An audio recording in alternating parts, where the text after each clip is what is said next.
Welcome back to the channel, guys. What a day like this with the FMOC meeting in play. There's a lot to look forward to, but before we do so, guys, if I earn your time, please smash that like button. And if you do want to hear more from me and what's going on this channel, I'm asking you please to subscribe to the channel.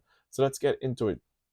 10-year treasury yield is just killing it, and with this in play, guys, there's only one thing can come from this.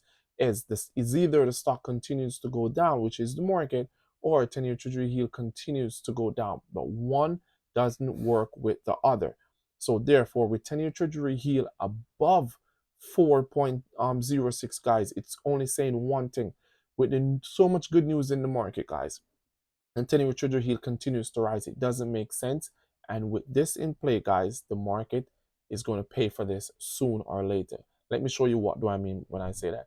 So 6 months ago, looking at 10-year treasury yield, guys, was trading at 4.2. We're almost there. So this is July 24th. Let's go over to the chart and look at July 24th on Nasdaq. So let's go over and find nothing other than July 24th. All right, so we're looking for 724, 7375, 724. Here we are.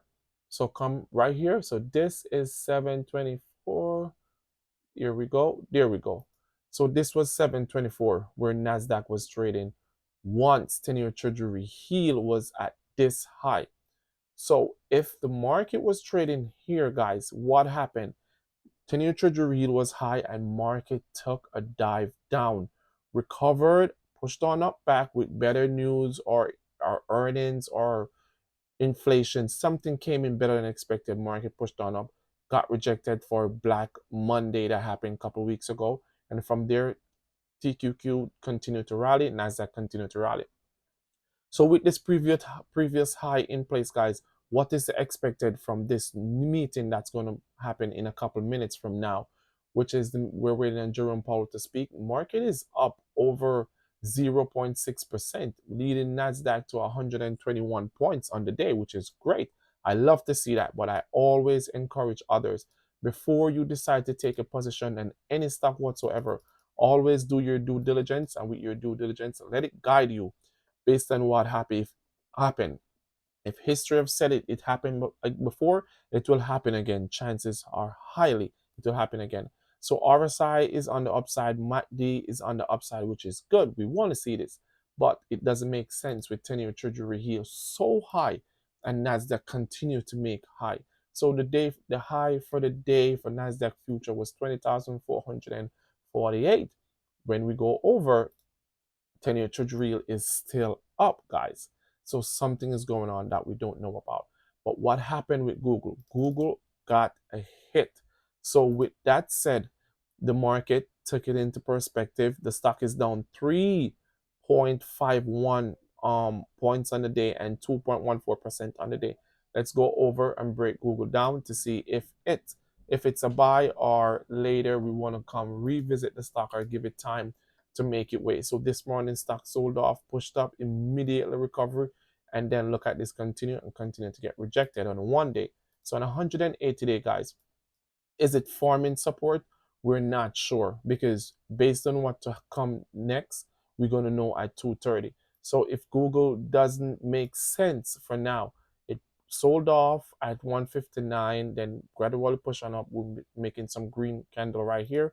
So if market should push on up, I would say this is an overreaction, and I think you can gradually get in based on my assumption. But earnings is on the way on the 22nd. This is got maybe 2 weeks from now.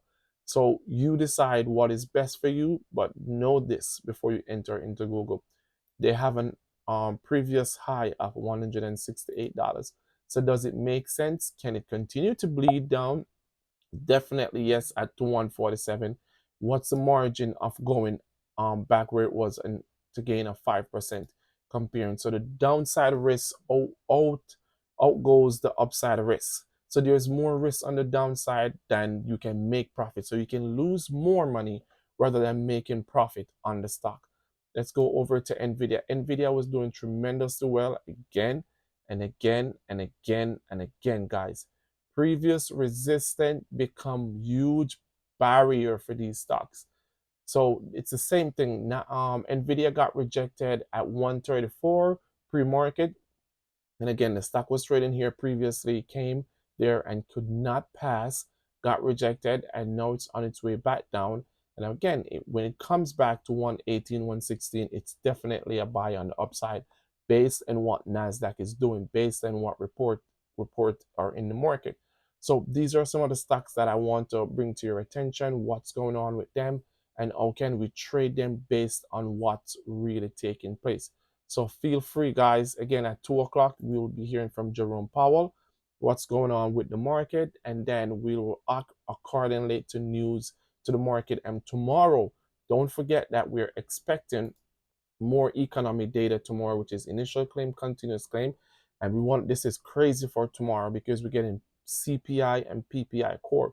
These are stuff that can break and move the market. So far, they have been doing great so far. So let's see if it continues.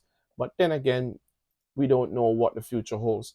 But stay tuned. I will be updating you guys what's going on with the market and how can we prepare ourselves and make better choices in the market.